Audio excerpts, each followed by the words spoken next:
Hey everyone, are you just as ready to be as fired up as I am? You're with Krista Mashore on the Fired Up Show, and I'm so excited. I've got Scott Carson here. He is known across the country as the Note Guy, and believe it or not, he actually has more energy than me. Oh, how you doing, Scott? Thanks for being on. I am doing wonderful. So honored to be on here. Love what you're doing. Love your energy. You just got a great show, Krista. Thank you. I appreciate it. Well, so do you. I mean, you're just all over the place. And he was just giving me some tips on how to get on other people's podcasts. And his goal this year was to be on 100. And you were on 110, you said? 110 in 2019, and he got a goal for 120 in 2020. And this is his first one. So, Scott, tell us a little bit about you. How can you help our wonderful listeners?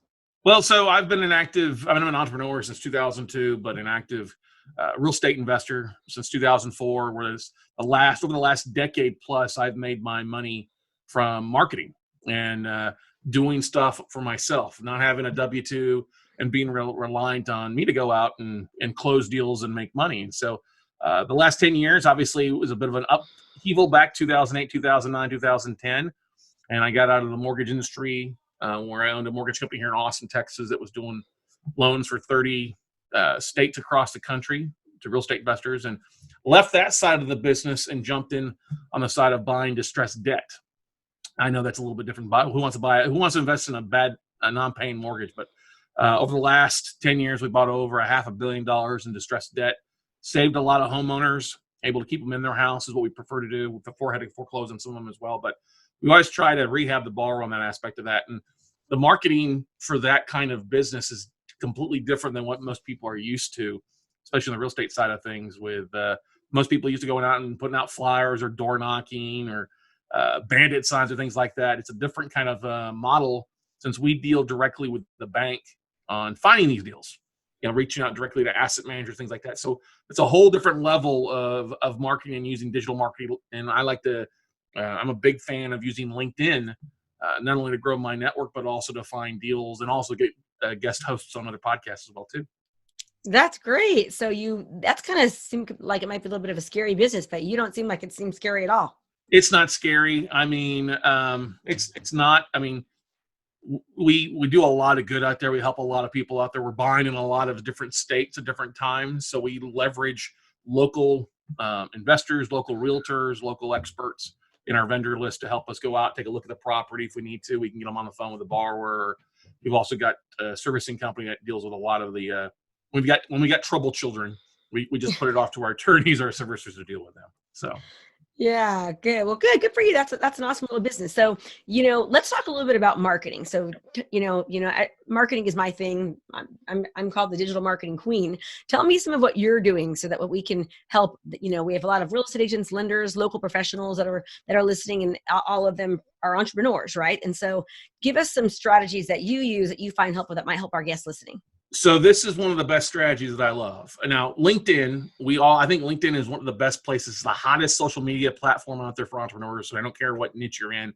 I think you got to spend time on LinkedIn. Just the fact it's growing. A lot of people are using it properly. There's some new tools that have come into play that allow you to kind of prospect on there a little bit differently. Services like Octopus that allows for you to pull lists and then direct message a bunch of people automatically.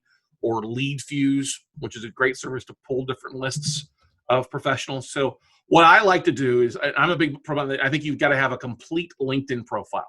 That's the first thing. Have a good photo, have a good back image behind you, banner image. But the profile page, that 2,000 characters you've got to fill in your profile, I think is one of the biggest things that's underutilized out there. Everybody like, I'm a realtor, I'm a mortgage broker, I'm an investor. Yeah, that's great, but that's not who you really are. Use that space to fill in a little bit about what makes you interesting. What's your passion, your mission statements? And I think having that in, and you can, obviously fill it full of keywords that people can help search and find you is a great place to use there to attract clients for you. But I'm a big proponent of using the LinkedIn search aspect of things, not only locally, but also across the country. So we talked about wanting to get booked on more podcasts. I think podcasts are a great way if you want to expand your speaking, whether you're speaking to somebody who has 10 downloads or thousands of downloads. It's like you're publicly speaking every time you get on a podcast. So it's a lot cheaper versus jumping on a plane and flying out and taking days to go to one spot to speak for an hour. Now you can do a lot of these on a weekly basis. So I try to hit 2 to 3 podcasts a week as a guest to help me expand my audience. So what I do, I'll jump on LinkedIn, type in podcast host. That'll pull up like 370,000 people that have podcast hosts in their profile.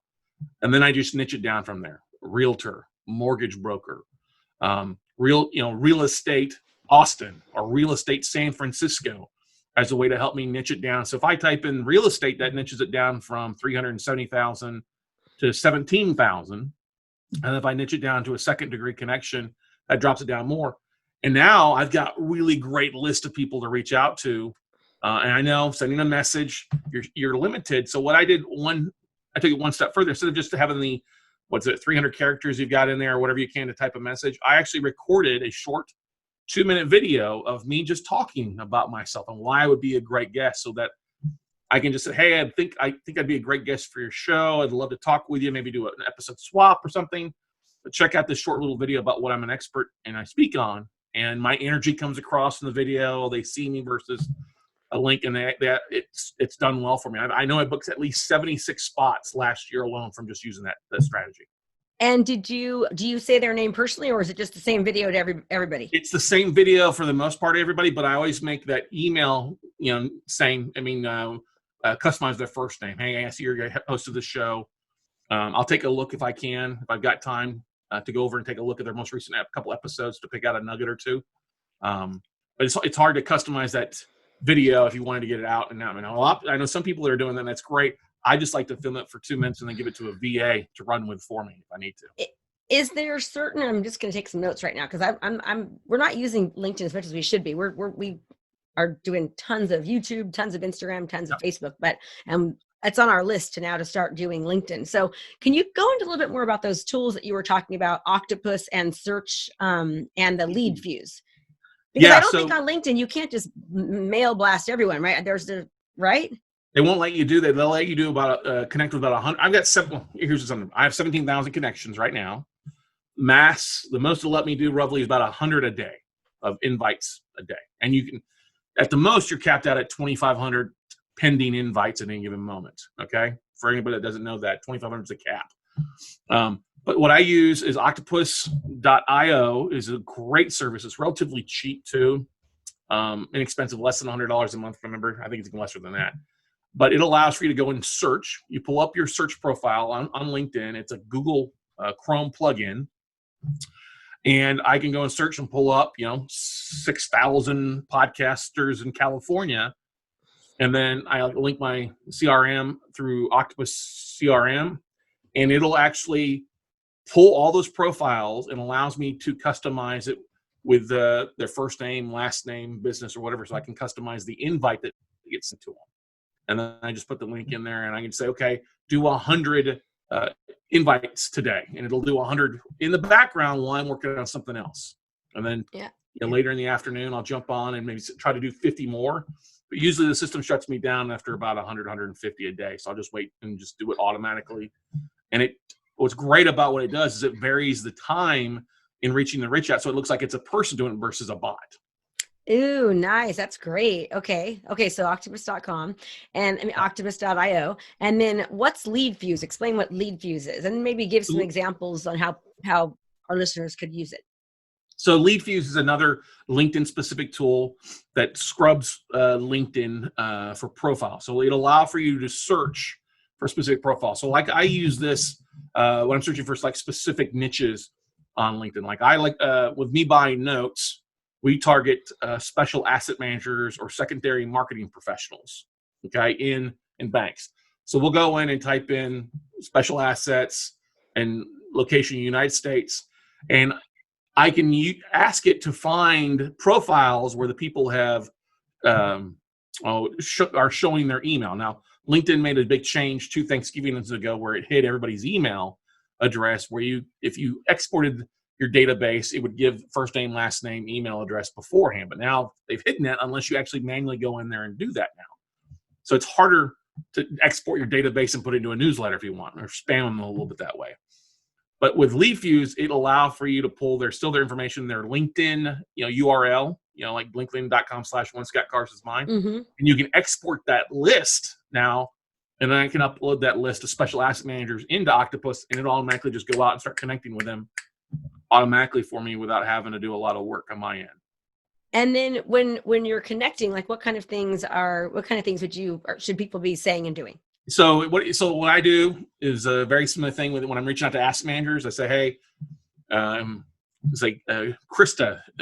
Hey, Krista, just want to make sure you're the right person at ABC Bank that handles your special assets or your note sales. I'd love to talk with you. See if you've got anything in your portfolio you want to get rid of.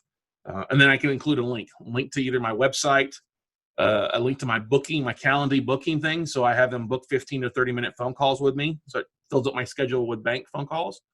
Or I could put another link to another short 2-minute video that talks about my business and what we do as a note investor. So that way people are watching it. Now I keep those videos kind of private, so I know how many people are actually clicking on them from my email campaigns or my LinkedIn campaigns, so I know how many views they're getting and how many connections I'm getting. Have you heard of Sales Navigator with LinkedIn? I have. I've not messed around with it that much. I think you can do some of these similar things on there. I just came across Lead Fuse and Octopus faster, and I seem to like them a little bit better. So. Really? Okay, great. So Lead Fuse and Octopus, I'm going to have my team look into that. And so as for trying to think of what I had some questions and they just lost me. That. So here's the thing while you're thinking about Lead Fuse is $99 a month. It'll give you 500 leads. I think for $100 more a month, you can get another 1,500 leads. And if you don't use them all in a month, they bank them all. So you can, which is really nice because over December, I didn't use it on much because most people are on holiday. So I let that go down. So now I've got extra leads this month that I can tap into and go from there. And what's nice, if somebody has automated, because the Octopus, it's automated. You just upload the list and Octopus will send it out automatically. Exactly. So I pull the leads from Lead Fuse if I don't see them on when I want to be really narrow, and then I upload that list to Octopus, and Octopus does all the work for me. It's doing it right now actually for me. All right. Yeah. It's kind of like working while you sleep. So it's just, and the message is basically just reaching out to people to try to get them to want to connect with you on LinkedIn. Yeah. You might do it for, hey, I want to be on your podcast, or, hey, I want to see if you're buying notes, or, hey, I'm a local, I'm a mortgage broker in your state. Love to talk with you if you know anybody who's looking to refinance this year, or, hey, you're in Austin. I'm a realtor. It's done 3.5 million in sales this last year. Love to talk with you if you're looking to buy or sell. Simple things that you can do to target. I mean, that's the beautiful thing I love about LinkedIn is you can target your specific niches if you know what to look for, and you don't have to have a expensive account. A lot of this stuff will work if you've got a free account with LinkedIn as long as it's complete. Wow, that's good to know. And is there anything you can do on LinkedIn? Because I think you can buy credits where you're allowed to personally, email people, but you seem like you're doing it anyways, just through Octopus. Yeah, I mean, you do. If you're more than a secondary connection away, yes, it wants you to have an email, or some people will require you to have an advanced account. They won't talk to just anybody with a free account. And that's fine. It won't target those people. So if I want to buy credits, I can, and then I'll do those individually to people that are on my list that I can't connect with. Great. Okay. Awesome. Oh, and more tips. I'm learning a lot from you, and which is great because like I said, I don't use LinkedIn that much, and which is kind of surprising because we utilize pretty much everything else. So I'm learning a lot, which is wonderful. I really appreciate this. No, ain't no problem. So it's the first thing I do basically when I come in the office. It's the first thing I do in the day so that our marketing goes out. So what leads are we pulling today? What are we focused on in the next couple of weeks? Don't get me wrong, not everybody's on LinkedIn every day. So I had 2 people opt in today off of something I sent last month in December. That's okay. They opt in. We'll talk to them. I just try to make it, marketing the first hour of every day that I'm in the office, whether it's doing, this stuff or being on a podcast episode where I'm speaking to somebody else's thing or having somebody on my show. I think that's the biggest thing is no matter what niche we're in, we're all in the media business these days. You talked about Facebook and YouTube, but we do a lot of videos, a lot of YouTube videos. But I think that's the biggest thing I think people need to keep in mind in 2020 is we're all in the media space and everybody's looking for eyeballs and earballs, as I like to say. The more you can be out there, the more you can leverage different platforms, the better off you're going to be. Yeah, it's so funny. We've already had 40,000 downloads on our podcast, and we just launched in August. That's not too bad, right? Congratulations! That's phenomenal. That's really good. Yeah, yeah. I mean, you're averaging almost 10,000 downloads a month. That's great. Start great starting point for you. I think it's a lot of people struggle too, is they try to figure out how to compare themselves when you're launching a podcast. But that's phenomenal. You're doing something really good there, and I think the fact that you're leveraging multiple platforms is part of it. I see a lot of people starting a podcast and they just like put it on iTunes and like, oh, if I record it, they will come. That's not the case. You've got to You have leverage to it. market it. Yeah. Yeah, you have to absolutely market it. I was going to say, he just said, yeah. So yeah, so I that's the thing. I don't know what's good or bad on it. So Well, that's the thing. If you look at how many episodes, if you can get over 1,000 average downloads per episode, you're in good company. I think that you're in the top 30%. I think if you've got more than 1,000 downloads per episode, I think that's you're in the top 30% of podcasts out there. Now, if you hit 300 episodes, then you're in like the 1/10 of podcasters who stuck around for a while. oh, really? So it's one, that's only, man, that's crazy that the people quit. Everything's about time. If you're listening to this, well, you are listening to this, just understand it's about time. Like everything just takes time. And what so many people do is they stop, right? And momentum continues to happen over time. I can't tell you, even so many of my students will say, I've been working, I don't see the results yet. And then all of a sudden, 2 months later, they're saying, oh my God, I had to hire an assistant. I had to hire a buyer's agent. I had to hire help because I'm so slammed, because they actually stuck around and gave it the time it takes. Things take time. In fact, things take more time now than ever because there are so many people in the digital space now. People have picked up on the fact about Facebook and marketing and being online. And that's how come there's so many podcasts, right? You're just saying real estate podcasts. How many are there? Some crazy amount. I don't know. Well, there's I was like 17,000 real estate podcast hosts on LinkedIn. And if you look at the Wow. numbers, they said we just exceeded like 800,000 podcasts total out there, but 85% of them haven't recorded an episode in 6 months. Wow. And Man. I had a good friend of mine who's an amazing broker here in town teach me marketing years ago. Talk about it. 80% of sales are made after the 5th contact, and that's what you have to realize is people, they hear you for the first time, they're not going to reach out. They want to see you in other places if you can come across them. Not everybody's a podcast listener. In my audience, my avatar is a little bit of an older crowd. 45 to 65 is my ideal, like, student or investor. And they're not always listening to podcasts. So I have to go out and put it on YouTube or put it on Facebook, or even, God forbid, send an email out to them with a link. So what else do you do? So you actually teach people how to do what you do with the notes? Yes, I've been teaching note investing since 2010.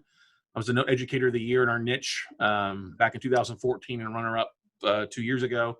We do a lot of stuff online these days. A lot of people like going to hotels and conferences. That's great. I used to travel nonstop across the country, not only looking at assets, but also talking with bankers and then teaching, and just got so tired. I was like, look, we do a lot of webinars. We use Zoom all the time for this. So let's just start putting our classes online and offering it via Zoom. So we do 3 to 4 online workshops a year. We'll bring in our vendors, and students will have a couple hundred people on, and spend 3 to 4 days teaching them the ins and outs of the note investing place. We call it how to find, fund, and flip notes. And it's a great evergreen. We record it, give it to them so they can watch the replays. And it allows for us to get people from all across, not only just domestically, but the world joining in, because they don't have to jump on a plane. And people that maybe couldn't leave their house or leave the area for a weekend can join us in and learn, because they're staying at home and they're saving that flight cost or that hotel cost on buying their first deal. What do you typically charge for them to do that? It's called Fund, Flip, and Find. I like it. Yeah. I mean, a 3-day workshop where it's me teaching thing, we'll do like from $5.99, and we have training programs up to $1,000 with different, videos and other specific niche trainings and bonuses as well too. So that's awesome. You have several hundred people that sign up for it. You do it a couple times a year. We do it 4 times a year. We'll get 100 to 200. Our peak class was 550 that we've had on. So we do 1 to 2 kind of notes, basic conventions virtually for 3.5, 4 days or 2, where we'll have 40 speakers on, and we've had 15 to 1,600 people on those before too, and leveraging Zoom and using 2 Zoom rooms for 2 different speaking sessions going at the same time. That's awesome, man. It's good for you. So I like it, Scott. Thanks. Okay, so locally, so having people really locally start to market and dominate, what are some tips and tricks you can give us on that? So here's a big thing I would do locally. Go out, every city or every major metroplex has an SBA, a Small Business Administration. Go out there and connect with them. They'll know a lot of people in the area. That's a great place to go, especially if you're in some sort of business entrepreneurship kind of aspect of things. They'll direct you to people. They give awards out for entrepreneurship every year. There's nothing like saying, hey, I was the Businessman of the Year award for just connecting with other people. I love using a little old-fashioned BNI, Business Networkers International. What's great is I'm not a member of a group because I travel so much, but I leverage different BNI groups across Austin and then other cities that I go to when I'm flying in, that I'll go and network and meet 30, 40, 70 people in a couple hours. And most of the BNI clubs will give you the roster right there. So it's a great way to add people in my database that I can reach out to and just follow up with for either marketing or investing opportunities or different things we have going on. That's great. And hey, it's a great idea too to make your own BNI, right? If there's one that's full, and you can start your own. People are looking to get in, and they only allow 1 or 2 people typically in each space. So for example, if you're a real estate agent or a lender or an insurance agent, they only have 1 of each or 2 of each at the most. So you can always start your own too, and then that'll be a great way for you to help people in your area. Well, the thing is, you can go to bni.com and see how many groups and attend any of the groups that, for whatever the anytime. You don't have to be a member to join. So like I've attended 28 out of 40 groups, the later part of November, and added 765 people to my database. And it's been great. Some are investing with us, some are looking to learn more about it. Other people are just, hey, it's great to know you. I ran into a guy the other day at the grocery store, and I'd met him at a BNI group. We got to visit and talking, and now we're like, hey, let's go meet for coffee and just chill out. So why not? Yeah. Well, you seem like you're so easy to, you have such a good personality. You're so easy to talk, to anybody. I love your energy. I mean, I could talk to. I've been known to talk to a wall every once in a while. Yeah. Scott's great. You got to say he's great.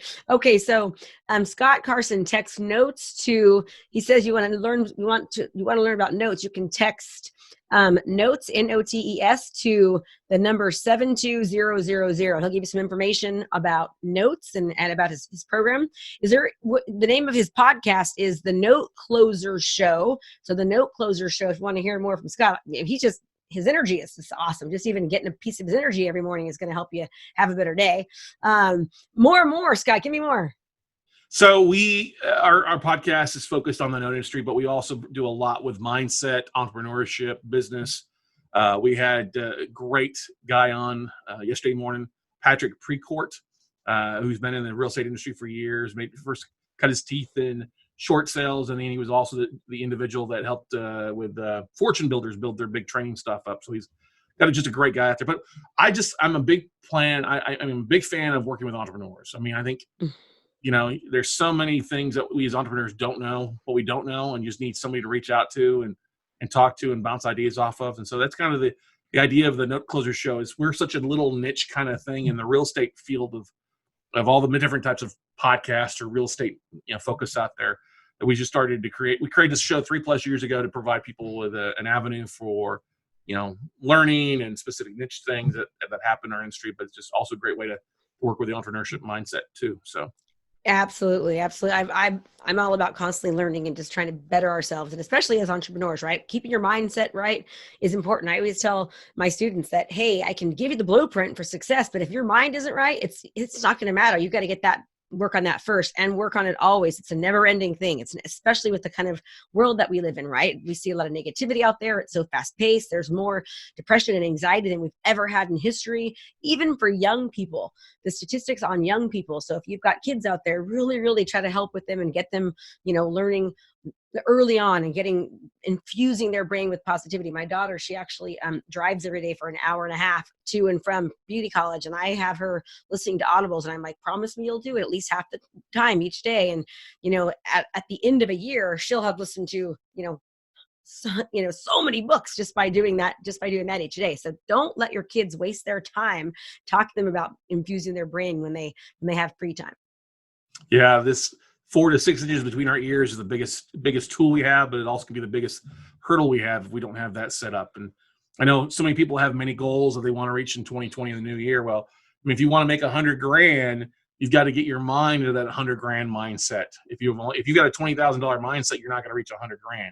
If you want to make $1 million and you've only got a $100,000 mindset, you got to grow into that $1 million mindset. So Charlie Tremendous Jones is a motivator from years ago, has passed on, used to say, we'll be the same person 5 years from now, except for the books that we read and the people that we meet. So hopefully you're meeting some new people true. or reading some new stuff to program your brain right. Yeah, I love listening to stuff when I'm at the gym. I always have a book in my ear or a podcast in my ear or something. And they even say that when you work out and you're listening to things, it sticks more. So, oh yeah. But everyone that's listening right now, they're those kind of people. They like to learn. They like to educate themselves. They want to better themselves because they're on this podcast right now. Okay, so I always end every podcast with the same question, and no one ever knows what it is. And that question is, if you had one tip. Hang on a second. Drum roll. Yeah, you ready? Yes. I love it. If you can give one tip, just one tip to help local entrepreneurs and professionals, lenders, and real estate agents, what would that be to increase their business? Oh my goodness, start now. Get off your butt. Get out and talk to people. That's the biggest thing. It's all about building relationships. Don't be afraid. Maybe you're not comfortable with social media, so get out and network. Go to meetup groups. Go to real estate investing clubs. January and February, the best times of the year, and where these clubs and networking events are the biggest growth rate and attendance ratio because people want to do something. So get out from behind your home, put the phone down, and go talk to somebody. And if you're going to a networking, don't be sitting there staring. Get up. We've all got Wavos, okay? Love your Wavos and get up and go talk to somebody. That's what you got to do. Don't be a wallflower everywhere, right? We don't all have Wavos. Actually, women don't. You, ladies, they're just a little higher up. That's all. Oh, okay. Oh gosh, I love you. Okay, well, Scott, thank you so much. I so appreciate your time. You have just been wonderful to have on the Note Closer Show. Go watch Scott Carson on that. He's just doing great things. And remember, everyone, it's great to learn, but if you don't implement, nothing's going to happen. So we want to see you implement. Scott, thank you so much. Thank you so much. Hey there, I have a brand new podcast called Fired Up with Krista Mashore, where I bring my high energy right to your ears. This podcast is available on all your favorite podcast platforms. So do me a favor, go subscribe and leave a review. All this information is free, and I cannot wait to teach you everything I know. Thanks so much for watching my video. You can learn more about how to be a successful real estate professional by watching other videos that I have. And be sure to subscribe to my channel. And as always, make it a great home selling and buying day.